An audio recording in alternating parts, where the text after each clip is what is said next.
Saudara-saudara pendengar yang kami kasihi dimanapun Anda berada, Anda kembali bersama kami dalam acara Telaga Tegur Sapa Gembala Keluarga. Saya Gunawan Santoso dari Lembaga Bina Keluarga Kristen akan berbincang-bincang dengan Bapak Pendeta Dr. Paul Gunadi. Beliau adalah seorang pakar dalam bidang konseling. Perbincangan kami kali ini tentang tantangan pengembalaan, konflik antar jemaat. Saya percaya acara ini pasti bermanfaat bagi kita sekalian, dan dari studio kami mengucapkan selamat mengikuti. Bapak, kita semua tentu berharap bahwa jemaat itu makin lama makin berkembang, orangnya tambah banyak. Tetapi dengan bertambahnya anggota jemaat, itu tentu juga menimbulkan masalah-masalah baru di dalam kehidupan jemaat itu, dan itu tidak selalu mudah untuk diselesaikan gitu loh Bapak ya, sehingga bisa seringkali terjadi konflik. Tetapi kalau kita mau bicara tentang tantangan pengembalaan ya Bapak ya, apakah itu dibebankan pada pendetanya saja atau penatuannya saja, atau bisa di-share ke jemaat gitu Bapak? Sudah tentu ya, karena pendeta sebagai gembala ya, maka dia harus ya menghadapi masalah atau tantangan yang dihadapi oleh jemaat. Sudah tentu dalam prakteknya penatua akan nanti ya bahu-membahu bersama dengan pendeta menangani tantangan-tantangan yang dihadapi. Tapi tetap saya kira orang yang akan harus ya berhadapan langsung adalah seorang gembala sidang. Ya, sekarang ada banyak juga yang jemaat itu dilibatkan di dalam pengembalaan itu dalam beberapa bentuk tertentu, misalnya dalam hal kunjungan rumah tangga gitu Bapak ya. Karena sudah enggak bisa menjangkau semua anggota jemaat, maka jemaatlah yang dilatih untuk menjadi pengunjung gitu. Itu bagaimana? Saya kira itu ide yang baik sekali Pak Gunawan, karena ya memang mustahil seorang gembala sidang bisa mengunjungi semua jemaatnya, nggak mungkin ya. Jadi ada baiknya ada orang-orang yang dapat ya membantu gembala sidang memperhatikan kesejahteraan hidup para jemaat. Kalau kita bicara tentang kemungkinan konflik di antara jemaat ini Bapak ya, apa yang ingin Pak bahas?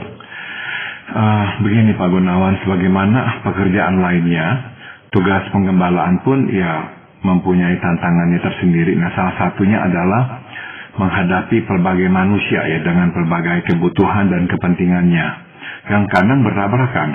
Nah, tidak bisa tidak, gembala harus bersikap bijak menghadapi semua ini. Nah, coba saya akan paparkan beberapa jenis konflik yang kadang muncul dan juga saran untuk mencegah serta mengatasinya. Pertama adalah konflik politik. Dari awal pelayanan kita perlu menjelaskan hal-hal apa saja yang tidak akan kita kemukakan secara terbuka. Salah satunya adalah paham politik yang kita anut dan partai politik yang kita dukung. Kita adalah gembala untuk semua. Jadi kita menaungi semua. Itu sebab hindari percakapan politik, dan kalaupun ya kita ingin memberikan penilaian yang kritis terhadap situasi politik, lakukanlah secara berimbang dan umum.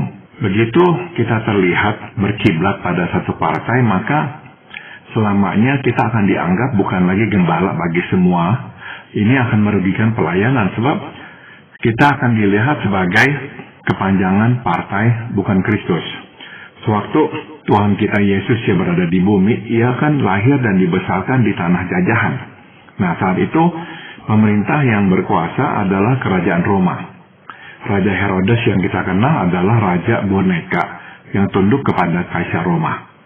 Kita tahu bahwa Yohanes Pembaptis juga hidup pada masa yang sama ya dengan Tuhan kita Yesus. Satu hal menarik yang layak mendapatkan perhatian kita adalah tidak pernah sekalipun Tuhan Yesus dan Yohanes Pembaptis menyinggung soal politik, baik di dalam pembicaraan ataupun pengajaran mereka. Tidak pernah mereka itu mengajak rakyat Israel untuk bangkit berdiri melawan dan membebaskan diri dari penjajahan Roma. Apakah itu berarti bahwa gereja tidak boleh berpolitik gitu Pak? Saya percaya memang seorang hamba Tuhan yang mewakili ya Tuhan di bumi ini, karena harus menaungi semua, dia tidak boleh memang menurut saya ya berpolitik, apalagi ya terlibat langsung, karena ya tadi saya sudah singgung, mengemukakan paham politiknya ataupun partai yang didukungnya, saya kira itu juga bukan tempatnya sebagai seorang gembala. Apalagi gereja itu sendiri. Gereja nggak mewakili partai, gereja mewakili Yesus di bumi. Tetapi ada pendeta gitu Pak Wal, yang menjadi anggota suatu partai dan dia berkata ini urusan saya pribadi gitu. Memang di dalam khotbah-khotbahnya dan sebagainya dia tidak pernah menonjolkan partai yang diikutinya itu. Ya saya pribadi memang ya nggak sepaham. Menurut saya kalau kita sudah menyatakan sikap kita ini mendukung satu partai, dan bagaimanapun juga itu dalam masa-masa pemilihan, saya kira itu bisa menimbulkan jarak antara kita dan jemaat yang kita layani. Sehingga kita walaupun kita sebetulnya mau bersikap netral, kita mau melayani semua, tapi karena kita sudah kadung menyatakan diri kita sebagai bagian dari sebuah partai yang kita dukung, saya kira akan ada orang-orang yang tidak sepaham dengan kita, akhirnya merasa nggak gitu nyaman ya untuk bicara apa adanya dengan kita, karena mungkin muncul kecurigaan, oh Bapak atau Ibu mengatakan hal-hal ini ya karena ya tujuannya itulah supaya kami semua ini nih memilih partai yang Bapak Ibu itu dukung dan sebagainya. Nah jadi saya kira risiko itu ada. Nah saya kira lebih baik ya kita menghindar dari segala hal yang bisa menghalangi pelayanan kita sebagai wakil Kristus di bumi ini. Kalau hanya sebagai simpatisan bagaimana? Sama, saya juga memang nggak merekomendasikan hal itu, karena simpatisan pun kan ya menyatakan dukungan ya bagaimanapun juga ya kepada paham politik tertentu atau partai politik tertentu. Nah saya kira ya sebaiknya tidak ya, sebab kita mau menaungi semua dan diterima oleh semua. Ya tetapi kan semua orang termasuk pendeta ini tadi kan berhak untuk menggunakan hak politiknya gitu Pak Bos. Kalau memang dia mau terjun, menurut saya sebaiknya memang ya dia melepaskan diri dari pengembalaan, supaya ya memang nggak nanti merancukan relasinya dengan jemaat dan hubungannya itu. Saya kira ya sekali lagi saya tekankan bahwa kita mewakili Yesus di bumi ini dan kita adalah gembala buat semua, apapun paham politik dan dukungan partai politik yang mereka itu lakukan ya. Tapi memang kadang-kadang di dalam politik itu kan segala cara dihalalkan gitu Pak Bos. Ada beberapa orang yang mendekati gereja dan khususnya di situ pendeta untuk menyuarakan suara dari partai politiknya itu sendiri. Nah ini bagaimana sikapnya? Dengan janji-janji tertentu itu pasti. Nah kalau saya memang akan menolak ya, karena saya akan berkata bahwa mimbar Tuhan atau gereja Tuhan adalah tempat Tuhan bersemayam ya. Tuhan akan menerima dan menaungi semua. Tuhan tidak membedakan orang berdasarkan aliran politiknya atau dukungan politiknya. Nah jadi ya saya mau membuka pintu ini secara netral, dan kalau kita mengundang satu berarti kan kita juga harus mengundang yang lainnya. Nah saya kira ini tidak bijaksana. Saya berikan contoh. Beberapa tahun yang lalu sewaktu presiden atau maaf saya itu belum jadi presiden, Barack Obama sedang mencalonkan diri. Nah pada akhirnya itu tuh mengkerucut pada dua, yaitu kandidat John McCain dan juga Barack Obama. Yang satu mewakili Partai Republik, yang satu mewakili Partai Demokrat di Amerika Serikat. Nah pendeta Rick Warren dari gereja Saddleback memutuskan untuk mengundang mereka berdua ke gerejanya untuk berbicara dengan terbuka tentang apa yang mereka lakukan dan sebagainya. Namun pendeta Rick Warren memang ya membungkus semua itu dengan satu tema, yaitu memang mau melibatkan semua jemaat untuk bisa ya berpartisipasi di dalam proses pemilihan presiden ini. Jangan sampai orang itu tuh nggak mau terlibat ya, karena memang sebagai warga dan sebagai anak Tuhan kita sebaiknya terlibat, mendukung atau apa ya. Nah dia mengundang dua-duanya, dia nggak membedakan. Sebab tujuannya adalah memang bukan menyuruh jemaat memilih satu dan tidak memilih yang satunya, enggak. Tujuannya adalah untuk mendorong jemaat terlibat di dalam proses demokrasi ini. Dan itu adalah benar, kita sebagai warga memang harus terlibat. Tapi dia nggak mau memberikan kesan bahwa gerejanya atau dia mendukung satu dan tidak mendukung yang lainnya. Itu sebab dia mendukung dua-dua kandidat itu. Iya. Lanjutnya bagaimana, Pak? Nah, kita akan bertanya ya, kenapa kok baik Tuhan Yesus maupun Yohanes Pembaptis tidak ya pernah mengatakan apapun tentang politik. Ya, kita tahu saat itu bangsa mereka, tanah air mereka sedang dijajah ya. Nah, alasannya jelas. Bagi Allah, masalah terbesar yang dihadapi manusia adalah masalah dosa, bukan masalah politik. Dan pusat atau letak persoalan bukanlah pada politik, melainkan hati manusia. Itu sebab yang perlu menerima penebusan dan pencerahan adalah hati manusia.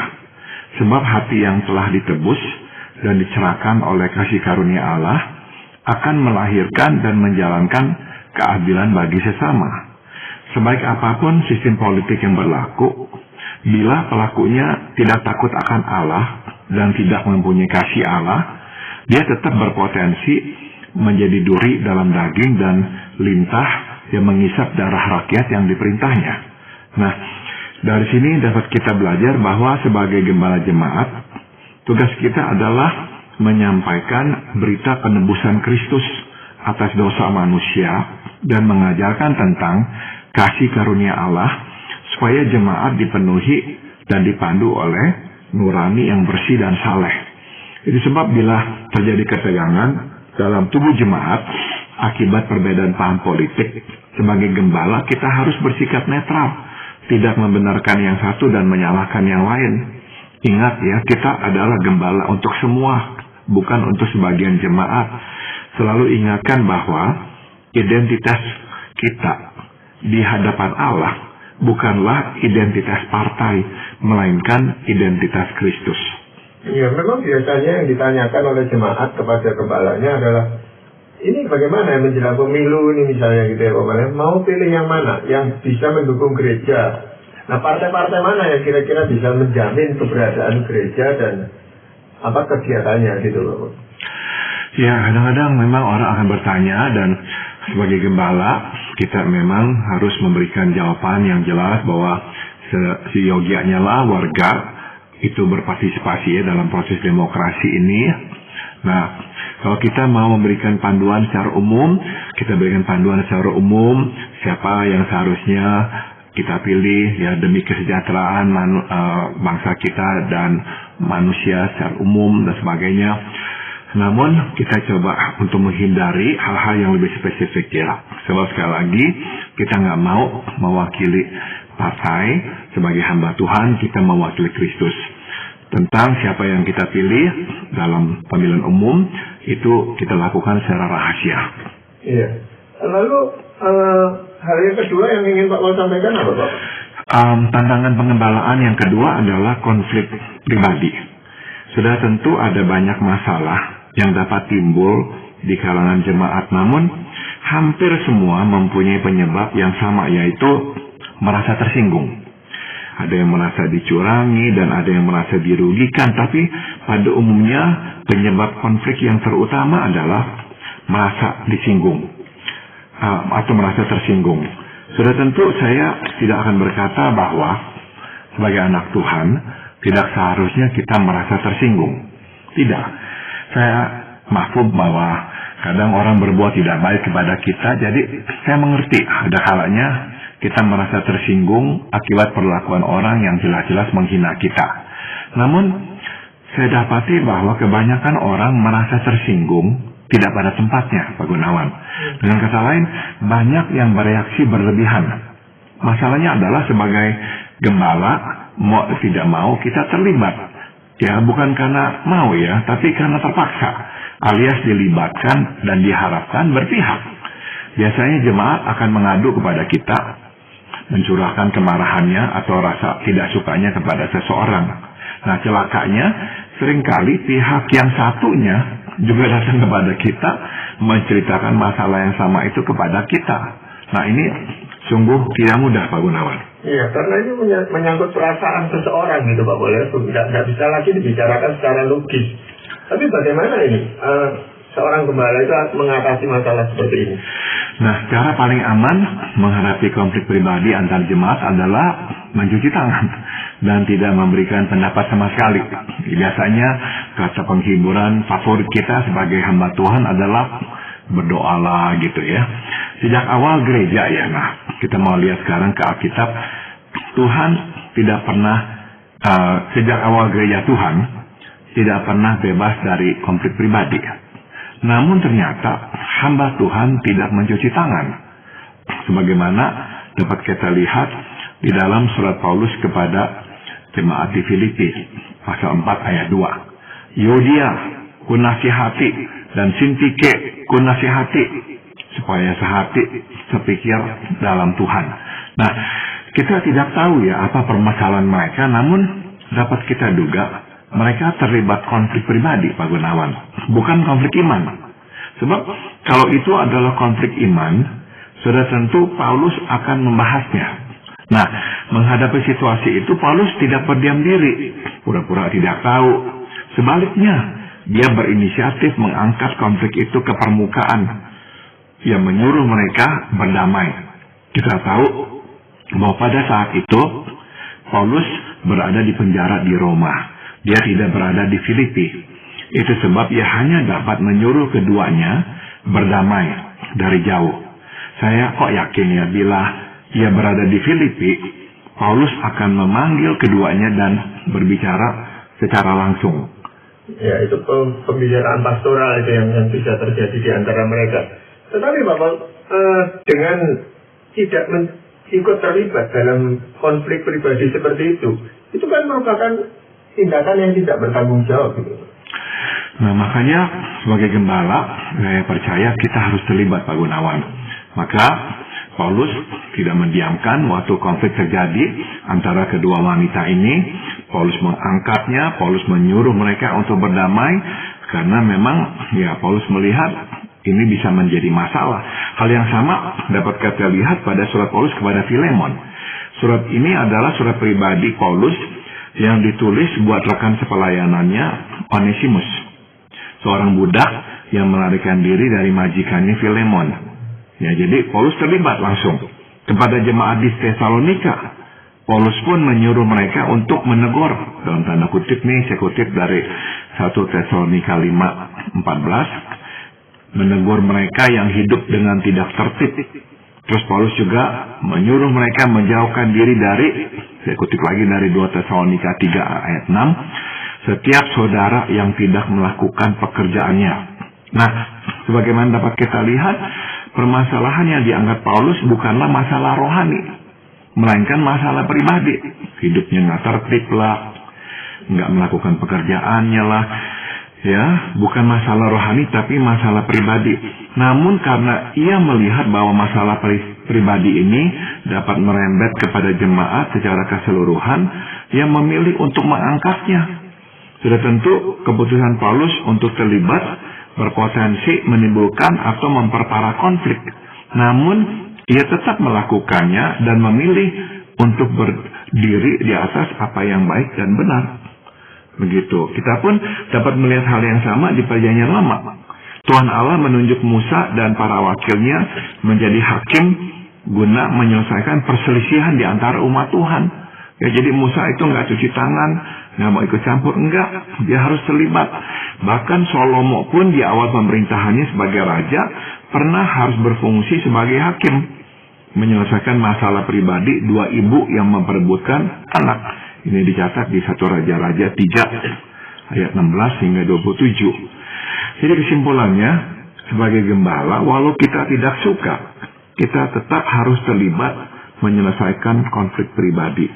Setelah mengetahui masalahnya secara jelas, kita mesti menyatakan sikap mana benar, mana salah, mana baik, mana buruk. Saya yakin tidak semua puas dengan keputusan Musa dan para wakilnya.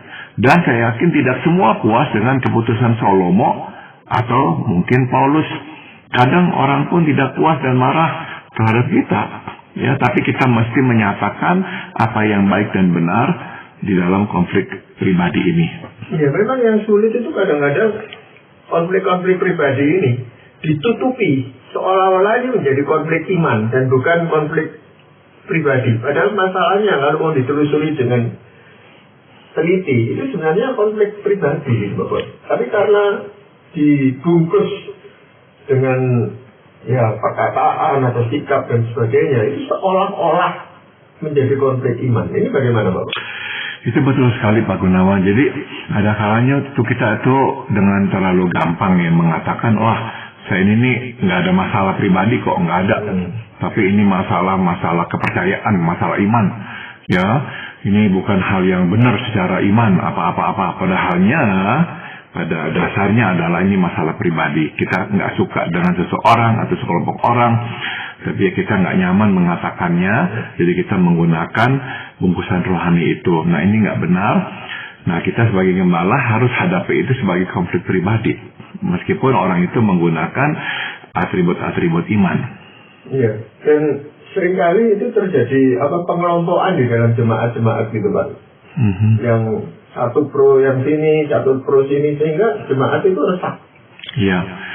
Dan ini juga dialami oleh gereja di abad pertama Pak Gunawan ya. Kita tahu Paulus pernah menulis ya, ada yang berkata saya ini pengikutnya Apolos, saya ini pengikutnya Kefas atau Petrus, saya ini pengikutnya Paulus. Jadi pada saat itu pun sudah dimulai pengelompokan.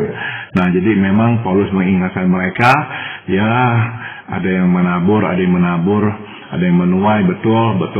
Tapinya ini yang paling penting, yang menumbuhkan adalah Tuhan. Nah kalau begitu tuh konflik ini konflik pribadi atau konflik iman Bapak? Nah dalam hal itu konflik pribadi Pak Gunawan. Tapi ya mungkin orang-orang itu nggak nyaman, mungkin pakai atribut iman. Lalu konflik yang lain apa Bapak? Yang ketiga atau yang terakhir adalah konflik doktrin atau kepercayaan. Nah ini salah satu tantangan pengembalaan yang kadang harus dihadapi oleh seorang gembala.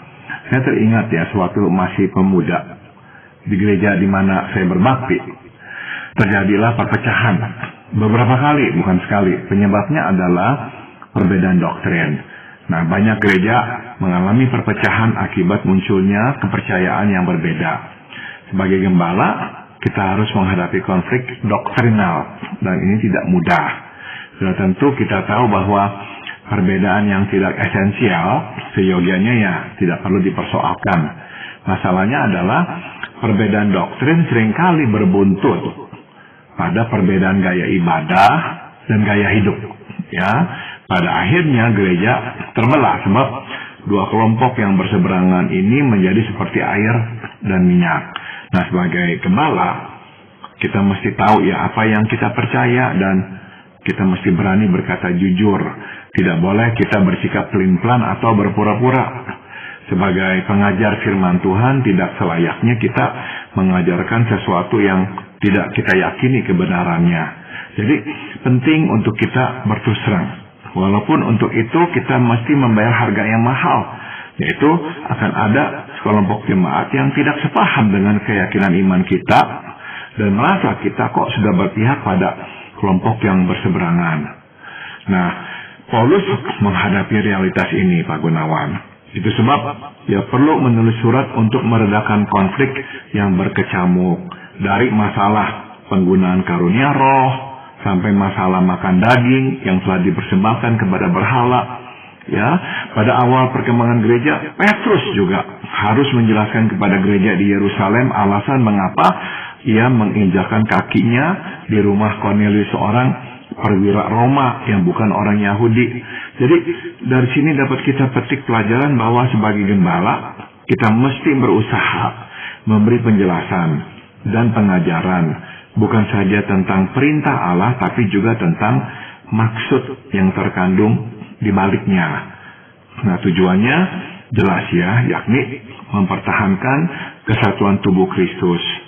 Namun sebagaimana kita tahu, usaha ini tidak selalu membuahkan hasil. Ya, gereja telah dan terus mengalami perpecahan. Tugas kita sebagai gembala adalah menjaga hati semua yang terlibat di dalam konflik ini supaya tidak berakhir dengan kesombongan atau kepahitan. Kita harus mengajak ya semua pihak untuk saling menghormati dan mengasihi. Kalaupun mesti berpisah, kita akan berpisah secara damai. Seperti Paulus dan Barnabas yang konflik dan pisah pelayanan gara-gara Yohanes Markus Nah, kita pun tetap fokus pada panggilan, yaitu hidup sebagai saksi Tuhan dan menyelesaikan misinya. Ya, tapi konflik yang gara-gara Yohanes Markus ini kan bukan konflik karena doktrin. Bukan, itu konflik pribadi sebetulnya Pak Gunawan. Meskipun ya mungkin sekali ada nuansa rohaninya. Paulus memang tidak mau melibatkan Yohanes Markus karena baginya kok orang ini nih bisa menghalangi pelayanan. Sedangkan Barnabas berpendapat, ya nggak apa-apa, kita beri dia kesempatan kedua, dia pernah gagal sekali, berikanlah kesempatan berikutnya, siapa tahu dia membuktikan diri. Jadi meskipun konflik pribadi, tapi ada nuansa rohaninya juga. Lalu bagaimana dengan perkembangan berikutnya, Bapak? Nah, jadi saya akan tutup ya dengan masukan ini ya kepada Timotius ya, seorang gembala sidang di Efesus. Paulus menitipkan pesan untuk menasihati orang-orang tertentu. Nah, ini firman Tuhannya dari 1 Timotius 1 ayat 3, agar mereka jangan mengajarkan ajaran lain. Nah, mengoreksi orang yang mengajarkan ajaran yang berbeda berpotensi menimbulkan perasaan benar yang kuat. Alhasil sikap kita mudah menjadi kasar dan angkuh. Tidak heran Paulus perlu mengingatkan bahwa tujuan nasihat mengoreksi orangnya yang kepercayaannya kok keliru, ialah kasih yang timbul dari hati yang suci, dari hati nurani yang murni, dan dari iman yang tulus ikhlas. Di 1 Timotius 1 ayat 5. Jadi ini kesimpulannya, mengoreksi perlu, tapi jangan sampai kita kehilangan kasih. Sebagai gembala, kita pun tidak boleh kehilangan kasih dalam menghadapi berbagai konflik.